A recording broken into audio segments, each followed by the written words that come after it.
Bien, como ya he explicado, entonces nos hemos quedado en esta segunda capa. La segunda capa está formada solamente por la expansión externa, como estamos viendo, de tanto de conos como de bastones. Entonces más o menos sería una zona más o menos por aquí, más o menos a esa altura. Bien, eso sería la segunda capa. Tenemos una capa que luego vamos a dejar representada a esta altura, que sería, bueno, esta sería la capa, la segunda capa de la retina. Y la siguiente capa sería la tercera capa, recibe el nombre de capa limitante externa. Limitante externa. Esta sería la primera capa, no lo he comentado, pero es el epitelio pigmentario de la retina. ¿Vale? Y la segunda hace referencia a capa de fotorreceptores. Aunque solamente hemos dicho que tenemos la expansión externa, ¿bien?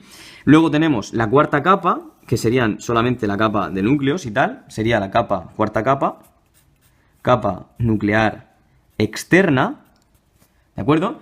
Y luego ya por último lo que nos vamos a encontrar nosotros es la capa quinta, que es la capa plexiforme externa, en donde como elemento principal lo que vamos a encontrar es la comunicación entre los fotorreceptores con las células bipolares, que es el siguiente eslabón de la cadena. Pero no solamente vamos a tener células bipolares, sino que además también vamos a tener células horizontales, células amacrinas y luego otras células que se consideran células de la glía, que son células de Müller, las cuales vamos a pasar a representar todas ellas. Vamos a ver, esta capa plexiforme externa, vamos a hacer una capa que es bastante grande.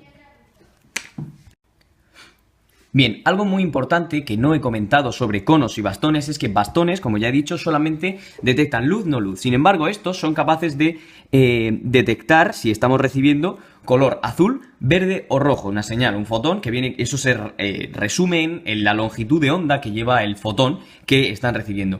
Vamos a ver cómo esa capacidad de solamente recibir un tipo de señal por parte de un cono hace referencia o se debe a que su opsina, o la conopsina que presenta es una conopsina que solamente es capaz de detectar los fotones cuya longitud de onda se corresponde al color azul. ¿De acuerdo? Ese sería un cono de azul y solamente es capaz de detectar azul. Un cono de verde solamente es capaz de detectar fotones de la longitud de onda de color verde. Y así. Entonces estos tres los vamos a denominar azul, verde y rojo. Son los tres tipos que tenemos. Bien, entonces esta solamente es capaz de detectar fotones de longitud de onda de rojo. No puede detectar fotones de longitud de onda azul. Y así. Muy bien, eso debido, por supuesto, a las conopsinas que tiene. Y la pérdida de esta es lo que supone la pérdida de, por ejemplo, una de rojo o una de verde es lo que supone el daltonismo. Porque realmente nosotros, estas señales que se están recibiendo, nosotros cuando estamos viendo, recibimos señales de rojo, de verde, de un mismo objeto. Y entonces eso es lo que se transmite y a nivel cortical eso es lo que se va a computar en unas zonas corticales denominadas lobes y eso es lo que nos va a decir qué color exactamente es el que tenemos después de realizar esa computación con los tres colores que tenemos, ¿vale? Serían, por ejemplo, imaginemos en este esquema se ve, por ejemplo, aquí tenemos azul, aquí verde y aquí rojo. Pues si tiene mucho rojo, imaginemos se verá muy rojo, pero también tendrá combinación con azul y con verde.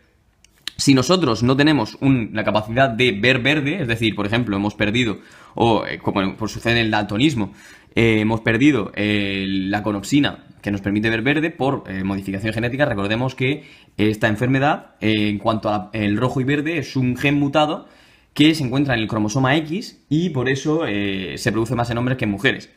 Si perdemos el verde, por ejemplo, se impide la combinación con verde y todos los colores van a verse modificados. La inmensa mayoría de colores van a ver modificados. Lo mismo sucede si se pierde rojo, lo cual es bastante raro que se pierdan las dos a la vez, muy raro. Normalmente se pierde una u otra. Pero lo que es muy curioso es que el azul también se puede perder. Pero este es autosómico, se encuentra a nivel autosómico, el gen que se encarga de codificar esa conopsina se encuentra a nivel autosómico, por tanto afecta tanto a hombres como a mujeres. Mientras que el daltonismo, para rojo o para verde, se suele ver más en hombres debido a que se encuentra en el cromosoma X. Bueno, salvando este pequeño detalle, vamos a ver cómo ahora vamos a encontrarnos una serie de células. Vamos a ir colocando las células en las capas y luego vamos a ir explicando su función, ¿vale? En la parte más superior de esta capa plexiforme nos vamos a encontrar unas células que se denominan células horizontales, las cuales vamos a dibujar así, ¿de acuerdo? Tienen axones y tienen dendritas. Y ahora vamos a ver con quién van a comunicarse, ¿vale? Bueno, he dibujado demasiadas, vamos a dibujar un poquito menos. Perfecto. Luego vamos a ver cómo tenemos las células bipolares. Estas células bipolares son muy importantes, son el siguiente paso en la cadena. Las horizontales principalmente son moduladoras de la visión y veremos qué papel tan importante van a tener. Pero vamos a ver cómo tenemos las células bipolares, las cuales vamos a ver que tienen, se denominan bipolares por tener dos polos, un soma y el otro. Bien.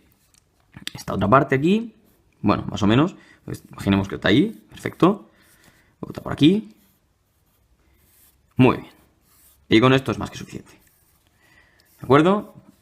Como vemos, tienen una dendrita y un axón, que es la prolongación inferior, con su núcleo, etc. Célula bipolar. Célula horizontal.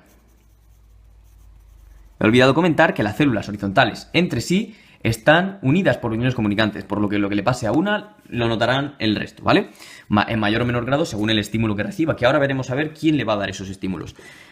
Más cosas. Bueno, luego vamos a ver cómo tenemos las células que he comentado, que serían las células de Müller, que se encuentran más o menos, bueno, se encuentran un poquito más inferiores que en la zona donde se encuentran estas, las bipolares. Tienen una prolongación superior y otra inferior.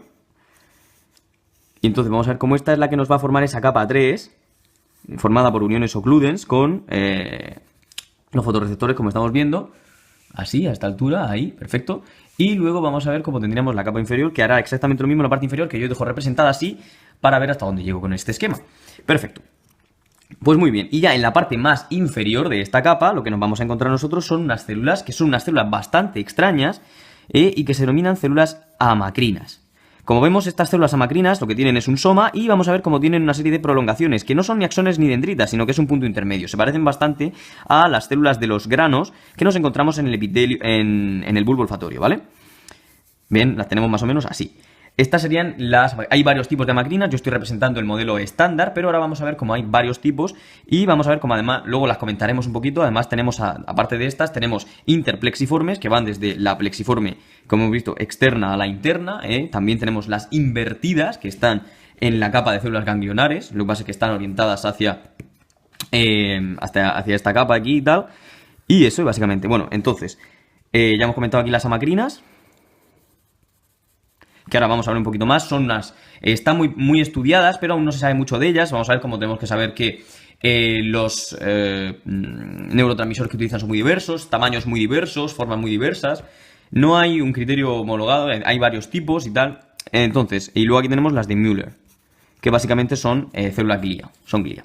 ¿De acuerdo?